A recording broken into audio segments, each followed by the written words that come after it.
कल हमने रखा था, ठीक है। अब हम आज 100 जवाब एमसीक्यूज करेंगे, ठीक।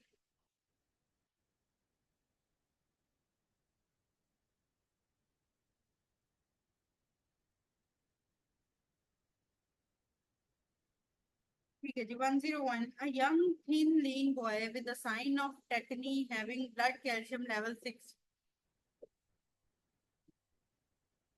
चलो जी, आवाज का पहले मसला बता दो। अब आवाज का दोबारा जो आ रहा है, आज ठीक आ रही है। क्लियर है? Okay fine. अच्छा। A young thin lean boy with a sign of tetany having the blood calcium level 6, normal 8 to 9 है। यूरिन एक्सक्रीशन उसकी 50 है। तो ये मैंने क्या बताया था, विटामिन डी डेफिशिएंसी है, जिसकी वजह से क्या है, कैल्शियम की इंटेस्टाइनल अब्जॉर्प्शन नहीं हो रही, ठीक है। 102 रिपीट है। 103, parathyroid level doesn't change in what. तो ऑस्टियोपोरोसिस में पैराथायराइड लेवल्स जो हैं वो चेंज नहीं होते हैं। यहाँ पे इन्होंने सारा लिखा हुआ है, ठीक है। ऑस्टियोपोरोसिस के अंदर आपके सिर्फ बोन पेन होती है, कैल्शियम फॉस्फेट एएलपी चेंज नहीं होते। ऑस्टियोमलेशिया के अंदर विटामिन डी कम होता है, जिसकी वजह से कैल्शियम कम होता है, फॉस्फेट कम होता है, और बोन पेन होती है और एएलपी होता है, ठीक है। पेजेट डिजीज जो होती है, इसके अंदर एएलपी रेज होगा, बोन पेन होगी, कैल्शियम और फॉस्फेट नॉर्मल होगा, ठीक है। और पेजेट डिजीज में देते क्या है,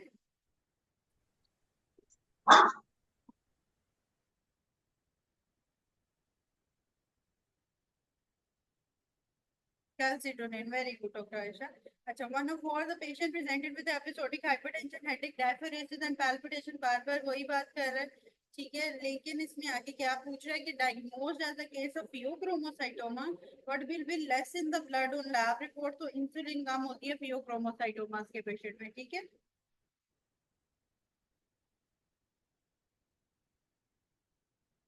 104। 105, a man having the joint pain, renal stones, high calcium level, high parathyroid hormone, normal parathyroid hormone, low phosphates, microhematuria, this is related to which of the following। तो primary हाइपरपैराथायराइडिज्म है, जिसके अंदर जो है वो रिलीज उसका नॉर्मल है parathyroid का, लेकिन वैसे पैराथायराइड हार्मोन ज्यादा है, कैल्शियम ज्यादा है, जॉइंट पेन्स हैं, रीनल स्टोन्स हैं। कैल्शियम ज्यादा तो पैराथायराइड हार्मोन ज्यादा, और फॉस्फेट कम तो प्राइमरी हाइपर पैराथायराइडिज्म, ठीक। ये रिपीट नहीं है एमसीक्यू, कोई ऐसे अलग से बात नहीं है, ठीक है। 106, एक्टोपिक थायराइड हार्मोन जो है वो squamous cell carcinoma of larynx से निकलता है। Small cell carcinoma of lungs है ये जो इसमें ऑप्शन में लिखा हुआ है, ठीक है। इसे ओड सेल कार्सिनोमा भी कहते हैं। इसके अंदर स्मोकिंग आती है, एसीटीएच रेज्ड आता है, लैम्बर्ट ईटन आता है, और सियाल एडीएच आता है, ये मैंने कल भी बताया। तो जो squamous cell carcinoma of lung जो होता है, उसके अंदर स्मोकिंग और हाइपर कैल्सीमिया आ रहा होता है। और जो एक्टोपिक थायराइड होता है, ये squamous cell carcinoma of larynx produce करता है, ठीक है। 107, patient has palpitation, episodic headache and diagnosed with a pheochromocytoma। On investigation, epinephrine metabolites are increased। तो epinephrine क्या करती है, influences carbohydrate metabolism by which mechanism। तो epinephrine किसको enhance करती है,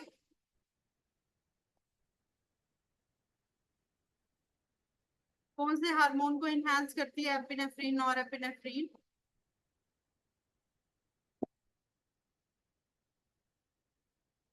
हाँ जी।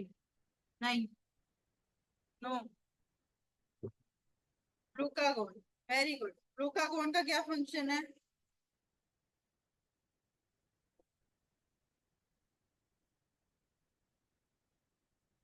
जी, ग्लूकागोन का फंक्शन ग्लाइकोजिनोलाइसिस। कॉर्टिसोल का फंक्शन, कॉर्टिसोल का फंक्शन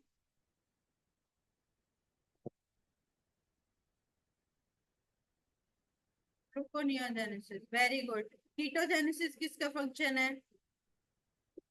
कीटोजेनेसिस किसका फंक्शन है? Glucagon. Very good. Insulin non ketogenic होता है, ठीक है।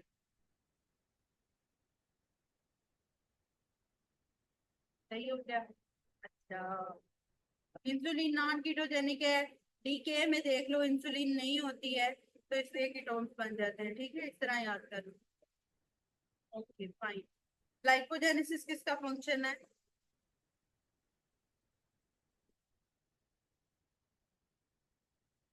लाइपोजेनेसिस इंसुलिन का। इंसुलिन किसको इनहिबिट करता है, लाइपोप्रोटीन लाइपेज को या हार्मोन सेंसिटिव लाइपेज को?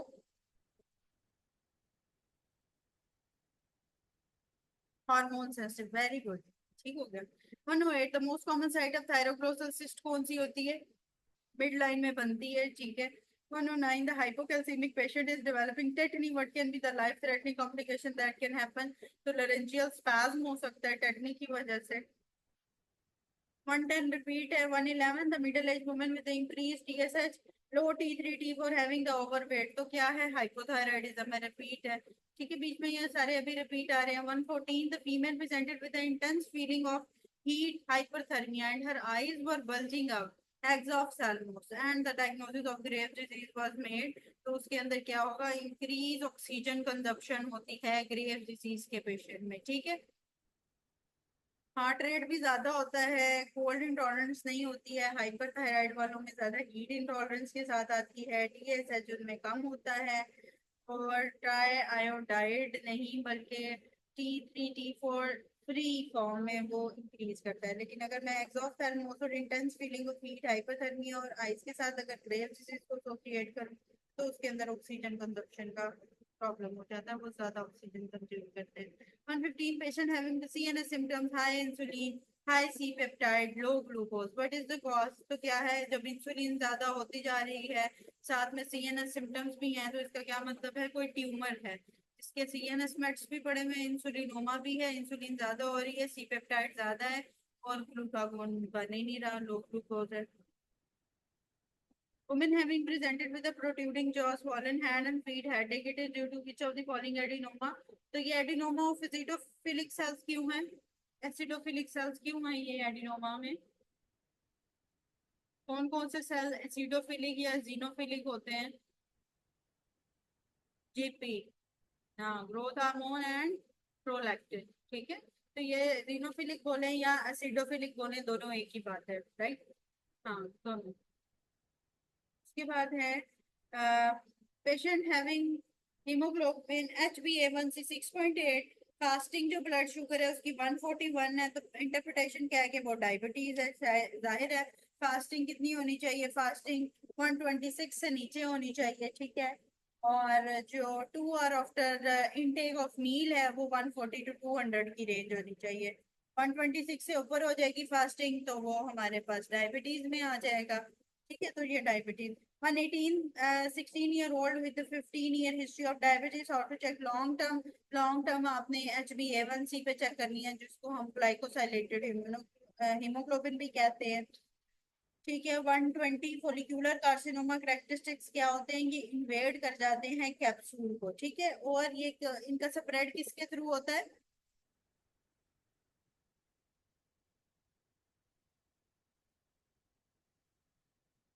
ब्लड के through, very good. Vascular spread, follicular FB. 122, in diabetic patient acidosis is due to what? तो बाइकार्ब कम हो जाते हैं। तो जो डायबिटिक एसिडोसिस होती है ना, डीके का पेशेंट होता है, के अंदर हमारे पास चीजें भी यही होती है, पीएच कम हो गया, बाइकार्ब कम हो गया, कीटोन्स आ गए, तो ये, और हमारे पास जो शुगर लेवल्स हैं वो ग्रेटर देन 250, ठीक है, हो तो फिर वो डीके की कंडीशन में हम उसको काउंटर करते हैं।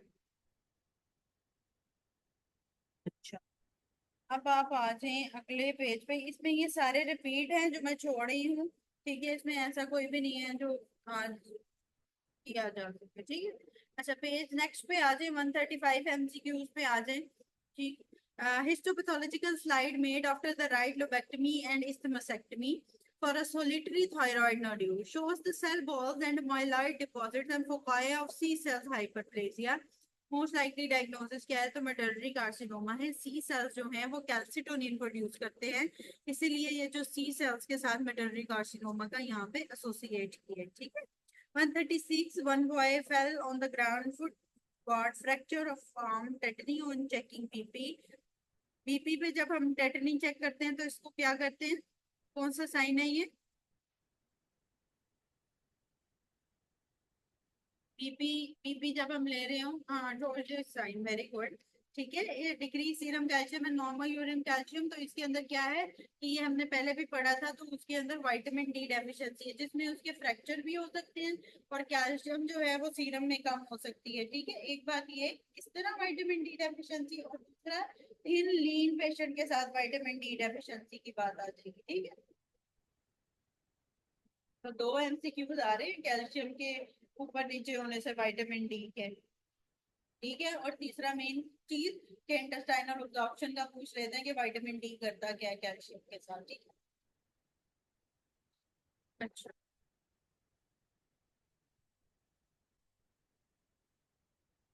नेक्स्ट पेज पे आ जाए 141, peripheral neuropathy secondary two diabetes जो है वो एंडोथेलियल सेल्स को डैमेज करती है, और पहले क्या डैमेज होती है?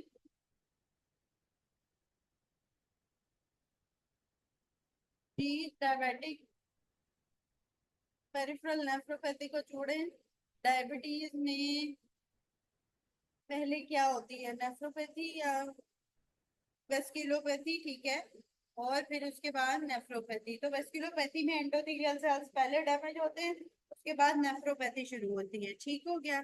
142, pituitary tumour associated with man one, ये कल हमने पढ़ा था। ठीक है, ये पूछता नहीं है पिट्यूटरी ट्यूमर्स मैन वन के साथ है। अच्छा,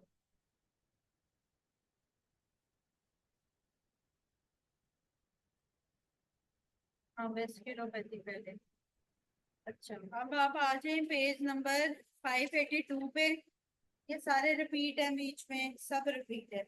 582 पे 150 MCQs, the patient having thymoma and bilateral ptosis, proximal muscle weakness, what test will help in the diagnosis? तो ये कौन सी डिजीज है? माइस्थीनिया ग्रेविस है। माइस्थीनिया ग्रेविस में एसिटाइल कोलिन रिसेप्टर एंटीबॉडीज बन जाती हैं। ठीक है, एसिटाइल कोलिन अपने लेवल पे आके अटैच नहीं हो पाता, जिसकी वजह से जो है वो मसल वीकनेस होती है। थाइमोमा एक इसका ऐसा फीचर है जो इसमें पॉजिटिव होता है, थाइमस जो है वो इनलार्ज हुआ हुआ होता है। ठीक है, और जो मेन इसका कंफर्मेटरी या गोल्ड स्टैंडर्ड टेस्ट होता है वो हमारे पास होता है ईएमजी। ठीक है, EM sorry EMG accurate confirmatory या गोल्ड स्टैंडर्ड टेस्ट होता है माइस्थीनिया ग्रेविस के लिए। ठीक है, डायग्नोस्टिक यही है, एसिटाइलकोलिन रिसेप्टर एंटीबॉडीज हम देते हैं। इनिशियल ड्रग हम नियोस्टिगमीन देते हैं, फिर उसके बाद पायरिडोस्टिगमीन पे जाते हैं। ठीक है, नॉर्मलाइज करने के लिए पीपल्स को हम पहले क्या देते हैं, इस तरह टू नॉर्मलाइज पीपल नियोस्टिगमीन फिर पायरोस्टिगमीन। ठीक है, नॉर्मलाइज पीपल। ठीक है, नियोस्टिगमीन और फिर पायरिडोस्टिगमीन। इनिशियल ड्रग हमारे पास नियोस्टिगमीन है, मेंटेन्ड थेरेपी के लिए पायरिडोस्टिगमीन है। ठीक है, अगर इनिशियल ड्रग वो पूछ ले तो नियोस्टिगमीन है, मेंटेनेंस हमारे पास पायरिडोस्टिगमीन से आएगी। ओके, उसके बाद क्या है, जो फायोस्टिगमीन होती है ये क्रॉस करती है ब्लड ब्रेन बैरियर को इमिडिएटली, और एसिटाइलकोलिन को इमिडिएटली इंक्रीज कर देती है। लेकिन नियो और पायरिडो आपने याद रखनी है, फायोस्टिगमीन के एमसीक्यूज इतने ज्यादा नहीं आते हैं, लेकिन नियो और पायरिडो आपको पता होनी चाहिए। पहली कौन सी देनी है, नियो, और फिर उसके बाद पायरिडो, और पायरिडो मेंटेनेंस में भी, अगर मेंटेनेंस का एमसीक्यूज आ जाए तब भी पायरिडो। ठीक है, नॉर्मलाइज पीपल से याद कर सकते हो। 154, the medullary carcinoma of thyroid spreads through what, तो ये भी लिम्फ से स्प्रेड होता है। इसके अलावा और कौन सा कार्सिनोमा है थायराइड का जो लिम्फ से स्प्रेड होता है?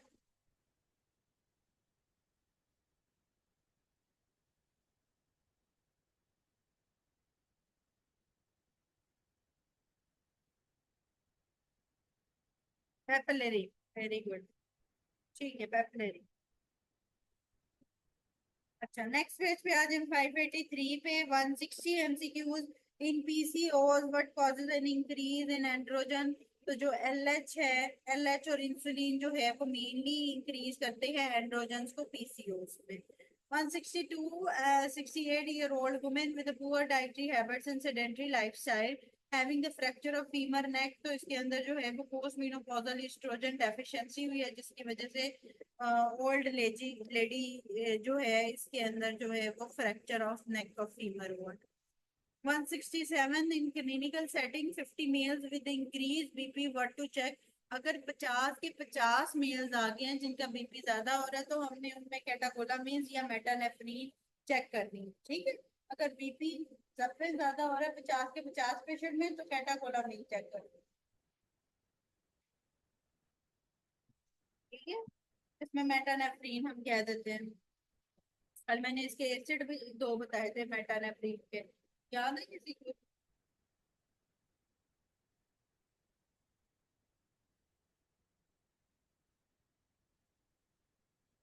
में, हाँ ठीक है फाइन।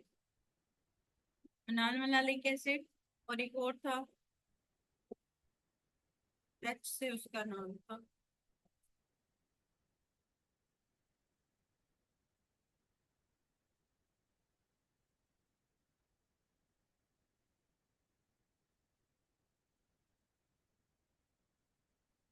नहीं याद किसी को भी?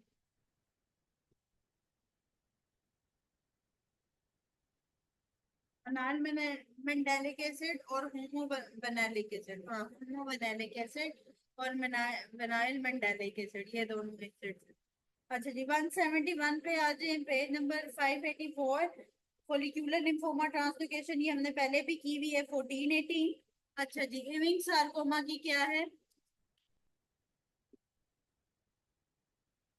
ये हमने पहले की हुई है ट्रांसलोकेशन, की है ना मैंने आपके साथ ट्रांसलोकेशन। हाँ, बर्किट लिम्फोमा की बता दें चले।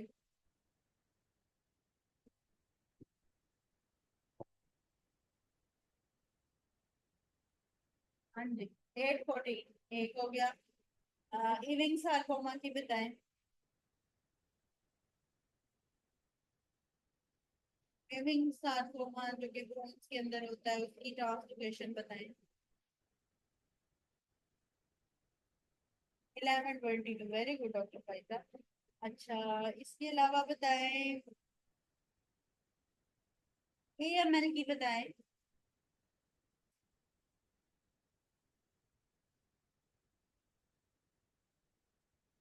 317, एक और भी है, एएमएल, एएमएल, एएमएल नहीं, एएमएल। 317 और 821, ठीक है। सीएमएल की 922 है, एएमएल की 821 है। एक एक मैंने कहा था, दोनों तरफ से कम कर देंगे तो उसकी बन जाएगी 821। ठीक हो गया, बर्किट हो गया, इसमें फोलिकुलर हो गया, इविंग हो गया, सही है, ठीक। Okay, very good. 178, the patient has developed the multinodular goitre, तो मल्टीनोड्यूलर तब बनता है जब टीएसएच जो है वो फ्लक्चुएटिंग आ रहा हो, ठीक है। 179, after hypophysectomy which cells will be affected, तो हाइपोफिजेक्टमी के बाद जो है वो follicular cells of the thyroid mainly जो है वो डैमेज होते हैं, ठीक है। टीएसएच T3 T4 वाला जो, सॉरी टीआरएफ और टीएसएच जो है वो हाइपोथैलेमस के साथ एसोसिएटेड होता है, तो फॉलिक्यूलर सेल्स ऑफ थायराइड हाइपोफिजेक्टमी में ज्यादा डैमेज होता है। 180, a patient presented with a bone pain and fracture lab shows high parathyroid hormone mostly raised in which of the following, तो क्या होगा? सूडो हाइपोपैराथायराइडिज्म। सूडो हाइपोपैराथायराइडिज्म का मतलब ये है कि वो नजर तो कम आएगा जिसकी वजह से बोन पेन और फ्रैक्चर्स हो रहे हैं, मतलब कि कैल्शियम भी नहीं है, नजर तो कम आ रहा है लेकिन वैसे जो है वो लैब्स में ज्यादा है, ठीक है, तो pseudo हाइपोपैराथायराइडिज्म। 183, a 32-year-old diseased female patient with a very low cortisol. What questions you will ask to know the cause of the low cortisol? तो स्टीरॉयड तो नहीं ले रही, ठीक है, स्टीरॉयड के बारे में पूछेंगे। 184, a patient having steroid for very long time, he is at the risk of osteoporosis and fracture। और सॉरी, वो बीच में से मेरा इंटरनेट चला गया, तो मुझे बताइएगा मेरी आवाज आ रही है? आवाज अब आ रही है? मुझे बताइएगा आवाज आ रही है? ये आ वो आ इंटरनेट, रही है। ठीक है। तो जब भी हमारे पास पेशेंट आएगा ना स्टेरॉइड्स वाला वेरी लॉन्ग टर्म, ठीक है, तो लॉन्ग टर्म के अंदर ऑस्टियो प्रोसिस एंड फ्रैक्चर, और याद रखना ये osteoporosis and fracture greater than hyperglycaemia. जब कोई स्टेरॉइड ले रहा होगा और कोई डेंटल प्रोसीजर करना होगा तो हमने हाइपरग्लाइसीमिया को ठीक करना है। जाहिर है डेंटल प्रोसीजर या जो भी हमने कोई प्रोसीजर करना है उसमें ऑस्टियोप्रोसिस का तो कोई रोल नहीं है ना। अगर पेशेंट को ऑस्टियोप्रोसिस चल रहा है तो कोई बात नहीं, प्रोसीजर तो हो सकता है ना। तो अगर प्रोसीजर की बात करके इनिशियली पूछे तो उसके अंदर हाइपरग्लाइसीमिया ही है जिसको ठीक करना है। लेकिन जब हमारे पास वैसे पूछे कि लॉन्ग टर्म अगर स्टीरॉयड यूज हुए तो उसका क्या इफेक्ट होगा, तो उसमें ऑस्टियोपोरोसिस और फ्रैक्चर आएगा। ठीक है, तो ये चीज याद रखनी है, दोनों में फर्क है। और लॉन्ग टर्म में ऑस्टियोपोरोसिस हमेशा प्रेफर करते हैं ओवर हाइपरग्लाइसीमिया। लेकिन अगर कोई प्रोसीजर करना है तो जाहिर है हाइपरग्लाइसीमिया देखना हमारे लिए ज्यादा जरूरी है रादर देन ऑस्टियोपोरोसिस। ऑस्टियोपोरोसिस में तो हम वेट भी कर सकते हैं, कोई बात नहीं। ठीक।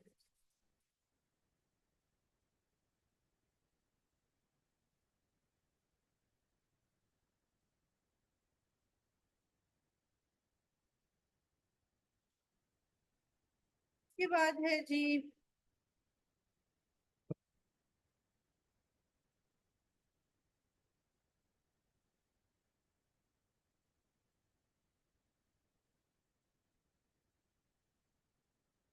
अच्छा अब इसमें ना आगे, इस पेज पे तो आगे कुछ भी नहीं है ऐसा कोई एमसीक्यूज जो कि हमने ना किया हो। ठीक है, ये सब कुछ हम कर चुके हुए हैं। और 195 एक देख लिया, baby presented with in large. आवाज नहीं आ रही जी? अब आ रही है। आ रही है, okay okay. 195 a patient presented with enlarged clitoris and sex chromatin positive, तो congenital adrenal hyperplasia है, एंड्रोजन रिलीज हुए हैं ज्यादा, उसकी वजह से प्रॉब्लम होती है। अच्छा, मैंने थर्ड एडिशन भेजा हुआ है ग्रुप में डॉक्टर आयशा। अच्छा, एक इधर एमसीक्यूज है 204, a female child with karyotype 46 XX present with ambiguous genitalia, इसको छोड़ दें, ये मैंने आपको बाद में भी करवाना है। तो ये एम्बिगस जेंटला क्या है, टेस्टिकुलर फेमिनाइजेशन सिंड्रोम क्या है, ये हम रिप्रोडक्शन के साथ करेंगे। ठीक है, ठीक है। Blind and vagina androgen insensitivity syndrome क्या है, ये उसके साथ ही रिप्रोडक्शन के साथ ही हम डिस्कस करेंगे। ठीक है, इसको अभी बेशक करने की जरूरत नहीं है। अच्छा, आगे एमसीक्यू जो है 222, एक दफा सुन लें। 222 is high mineralocorticoid secreting tumour, serum finding क्या होगी, हाइपोकैल्सीमिया। तो जब हमारे पास मिनरलोकॉर्टिकॉइड सिक्रीटिंग ट्यूमर आएगा उसकी वजह से एल्डोस्टेरॉन हाई होगा, जो कि हाइड्रोजन आयन सिक्रीशन ज्यादा कर देगी और मेटाबॉलिक एल्कलोसिस करेगी। अब क्या होता है, जो नॉर्मल हाइड्रोजन आयन और कैल्शियम होता है वो compete करते हैं एल्ब्यूमिन को बाइंडिंग के लिए। जब हाइड्रोजन आयन जाहिर है बॉडी से सिक्रीट आउट हो जाएगा, तो कैल्शियम एल्ब्यूमिन को बाइंड कर जाएगी, जिसकी वजह से हाइपोकैल्सीमिया हो जाएगा। ठीक है, तो क्या होता है सारा फंक्शन, मिनरलोकॉर्टिकॉइड में क्या प्रोड्यूस होना है, एल्डोस्टेरॉन। एल्डोस्टेरॉन क्या करेगा, अगर सिक्रीटिंग ट्यूमर होगा तो वो क्या करेगा, हाइड्रोजन को सारी बॉडी से निकाल देगा। जब हाइड्रोजन और कैल्शियम ने एल्ब्यूमिन के साथ लड़ना था कि नहीं मैंने नहीं इस पे बैठना है या तुमने, तो वो उन दोनों सूरत हाल में जब हाइड्रोजन आयन बॉडी से सिक्रीट आउट हो जाएगा अल्डोस्टेरॉन की ज्यादा प्रोडक्शन की वजह से, तो जो कैल्शियम है बचा हुआ वो सारा एल्ब्यूमिन से अटैच हो जाएगा, जिसकी वजह से सीरम के अंदर हमारे पास हाइपोकैल्सीमिया आ जाएगा। ठीक है। 225 hyperthyroidism clinical science are due to which of the following, तो उसके अंदर जो लाइपोलाइसिस शुरू होती है उसकी वजह से उसके ज्यादा सिम्टम्स आते हैं। ठीक है, वेट लॉस के जैसे या इंक्रीज एपिटाइट के सिम्टम्स जो है ना, ये ज्यादातर आते हैं हाइपरथायराइडिज्म में लाइपोलाइसिस की वजह से। अच्छा, 229 a patient after CVA has loss of appetite to food and drink and tendency to throw, cause of his decreased thirst क्या है, vasopressin है। ठीक है, और a patient 230 a patient has episodic hypertension and catecholamine tumour, तो catecholamine tumours कहाँ से हैं, क्रोमाफिन सेल से बनते हैं। ठीक है, एड्रेनल मेडुल्ला के अंदर। 233 there is no edema due to increased aldosterone because of escape mechanism, जब हमारे पास एल्डोस्टेरॉन ज्यादा हो जाता है और वो जो है वो फ्लूइड अकोमुलेट करा रहा होता है, वाटर और इलेक्ट्रोलाइट्स इन द बॉडी, तो तभी जब हमारे पास fluid back to the right atrium जाता है वहां पे हमें मिलता है ANP।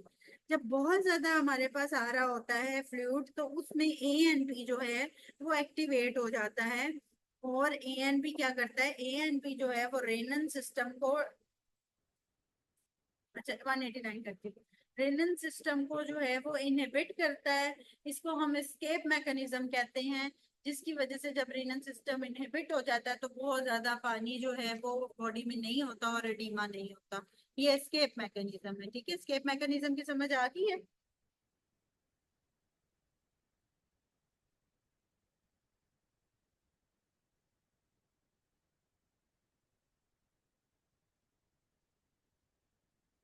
ठीक है, ओके फाइन, ठीक है। तो इसमें ये होता है 189, 189।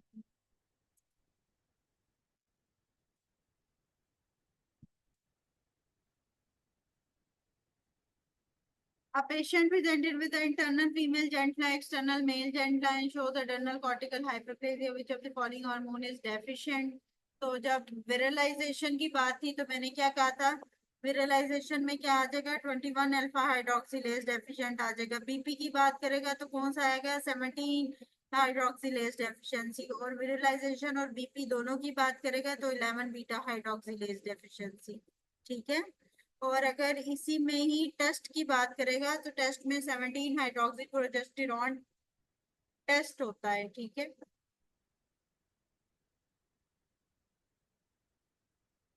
ठीक है, 17 हाइड्रोक्सी प्रोजेस्टेरॉन टेस्ट होता है। अगर टेस्ट की बात करें, क्यों, क्योंकि वो प्रिकर्सर है for the forming of cortisol, for the forming of aldosterone and androgens, ठीक है। और अगर विरलाइजेशन की बात करें जिसमें फीमेल या एक्सटर्नल मेल जेनिटला की बात करी है, एक्सटर्नल कॉर्टिकल हाइपरप्लेजिया की बात करिए, तो उसमें डेफिशिएंट कौन सा होगा, 21 हाइड्रोक्सिलेज डेफिशिएंसी, ठीक है। ये हमने पहले ही लेक्चर में डिस्कस किया था इसको। अच्छा, उसके बाद क्या है कि हमारे पास है 235 MCQs। A patient with Addison disease presented in emergency with which complication, तो हाइपरकलीमिक पैरालिसिस होती है, ठीक है। हाइपरकलीमिक जो पैरालिसिस होती है ये फ्लैसिड पैरालिसिस होती है, ठीक है। बाज़ दफा ये भी पूछता है कि हाइपरकलीमिया के अंदर कौन सी पैरालिसिस होती है, तो उसे हम फ्लैसिड पैरालिसिस कहते हैं, और वो एडिसन डिजीज के साथ जो है वो एसोसिएटेड है। 236, an 11-year-old boy having the dyspepsia, polyphagia, polyuria, weight loss with the fasting hyperglycemia. What is the diagnosis? तो इसको जो है वो कौन सी है, वो यंग जो डायबिटीज है वो है इसको, ठीक है। 11 year old है, ठीक है, तो उसको यंग डायबिटीज होगी जिसमें polydipsia, polyphagia, polyuria, weight loss with the fasting hyperglycaemia.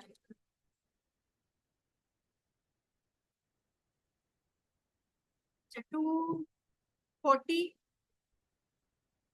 a 2-year-old child presented with a midline swelling just below the hyoid bone, and the swelling was noticed as 3 months of age and is slowly increasing in size with no movement on protrusion of tongue. तो most commonly क्या है, ectopic thyroid gland है, ठीक है। अगर movement of tongue के साथ होगी तो कौन सी होगी, midline swelling, Pyroglossal. pyroglossal। Pyroglossal.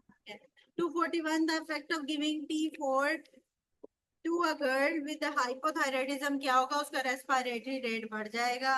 242, the therapeutic use of the calcitonin is the Paget disease, ठीक है। 247, in hyperthyroidism which receptor will affect the heart, तो बीटा रिसेप्टर्स होते हैं हार्ट के ऊपर, ठीक है। Cardiac beta adrenergic B1 receptors होते हैं हार्ट के, ठीक है। तो थायराइड जो है वो सिंपैथेटिक सप्लाई जैसा एक्ट कर रहा होता है उसके लिए, इसीलिए टैकीकार्डिया होता है हाइपरथायराइडिज्म।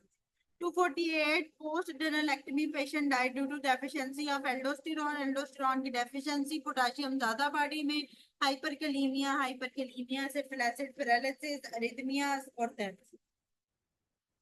ठीक है। अच्छा, 256 पे आ जाए, sentinel biopsy of the axillary lymph node in a suspected breast cancer case is done to avoid the axillary dissection। जो सेंटिनल लिम्फ नोड होता है, ये पहला लिम्फ नोड होता है जिसमें कोई लिम्फ ड्रेन होता है एक्सिला के अंदर, ठीक है। इसकी हम पहले ही बायोप्सी ले लेते हैं, बाद दफा इसमें डाई डाल के देख लेते हैं ताकि हमें एक्सिला की डाइसेक्शन कंप्लीट ना करनी पड़े। 260, the patient having CNS symptom, ये हम कर चुके हैं इंसुलिनोमा के साथ। 261 absolute and only indication of thyroid scan तभी है जब कोल्ड नोड्यूल है, कोल्ड मतलब कैंसर, ठीक है, प्रोन टू कैंसर होता है कोल्ड नोड्यूल। बस बाकी सब रिपीट है, ठीक है। इसमें यही एमसीक्यू से अब आपकी एंडो कंप्लीट हो गई है विद फिजियो एंड पैथो, ठीक है। और अब जो है वो आप एंडो के एमसीक्यू सॉल्व करें और अपने ग्रुप में जो है वो मेडमॉक से सॉल्व करके ग्रुप में सारे अपने नंबर शेयर करें, ठीक है। अगर डॉक्टर फरा की वेस्कुलोपैथी, जो डायबिटीज है उनमें पहले वेस्कुलोपैथी होती है फिर उसके बाद न्यूरोपैथी होती है, इसीलिए एंडोथेलियल सेल्स डैमेज होते हैं इसमें न्यूरोपैथी में भी जाके, ठीक है। अच्छा तो किसी का कोई क्वेश्चन है वैसे आज के इसमें? आज तो सारे तकरीबन रिपीट ही थे, बीच में जितने मैंने छोड़े हैं सब रिपीट हैं।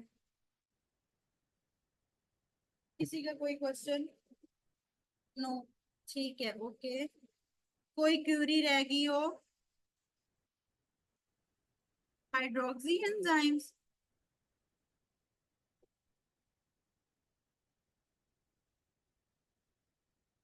ये किधर पढ़े हैं आपने हाइड्रोक्सी एंजाइम्स? मुझे इनके बारे में हाइड्रोक्सिलेज, अच्छा। हाँ वो हाइड्रोक्सिलेज बता देती हूँ, हाँ हाँ एंड्रोजन वाला, ठीक है। अच्छा जब भी आपके पास ना पूछे कि हमारे पास डेफिशिएंसी किस चीज की होती है, ये आपको डॉक्टर फरहा ने भी वैसे एक पिक्चर दिखाई होगी जो उसमें प्रोजेस्टेरॉन होता है वो 17 अल्फा प्रोजेस्टेरॉन में कन्वर्ट होता है 17 अल्फा हाइड्रोक्सिलेज एंजाइम के थ्रू, और फिर उसके बाद दिखाई थी ना। हाँ वो, अच्छा उसमें ना क्या होता है कि जब आपके पास सिंपल एज वेल याद करने वाली चीज ये है, जब भी वो पूछे कि डेफिशिएंसी ऑफ एंजाइम और विरलाइजेशन वाले, विरलाइजेशन में ना आपको जेनिटलास का बोलेगा कि इंटरनल ये है एक्सटर्नल ये है, जेनिटला में फर्क है, ये विरलाइजेशन के सिम्टम्स होते हैं, ठीक है। तो जब भी विरलाइजेशन की बात करें तो 21 याद रखने हैं फॉर विरलाइजेशन। अगर इसी सिचुएशन में वो कहे कि उसका बीपी पेशेंट का मेंटेन नहीं हो रहा तो उसमें 17 हाइड्रोक्सिलेज की डेफिशिएंसी याद रखनी है, ठीक है। विरलाइजेशन में 21 हाइड्रोक्सिलेज एंजाइम की डेफिशिएंसी याद रखनी है, बीपी के अंदर 17 की याद रखनी है। और अगर बीपी और विरलाइजेशन दोनों की बातें आ जाए और डेफिशिएंसी ऑफ एंजाइम पूछे तो उसके अंदर 11 को याद रखना है, ठीक है। एक बात फिर उसके बाद क्या है कि अगर वो ये कहे कि एंजाइम डेफिशिएंसी वो ना पूछे, वो ये पूछे कि कौन सा आपने टेस्ट करवाना है, तो टेस्ट आपने वो करवाना है जो प्रिकर्सर सेल है, ठीक है, 17 हाइड्रोक्सी प्रोजेस्टेरॉन। अब उसको क्यों करवाना है? आप देखोगे कि प्रिकर्सर सेल आपका ज्यादा है या कम है, तभी तो पता चलेगा कि ये प्रिकर्सर सेल ज्यादा हो रहा है तो इसकी वजह से ये विरलाइजेशन आ रही है, या ये प्रिकर्सर सेल ज्यादा हो रहा है इसलिए बीपी बढ़ रहा है, ठीक है। तो अगर वो बोले कि टेस्ट करवाना है तो वो 17 हाइड्रोक्सी प्रोजेस्टेरॉन है। अगर वो कहे कि एंजाइम डेफिशिएंसी बताएं तो फिर आपने वो according to the symptoms enzyme deficiency बता दें, ठीक है, फाइन।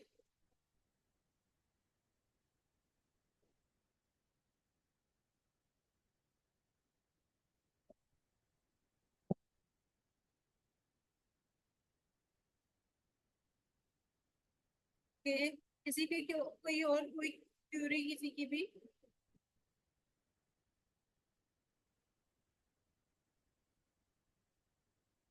ठीक है, ओके। अब आप लोग करें ये एंडो इंशाल्लाह हेयर हो।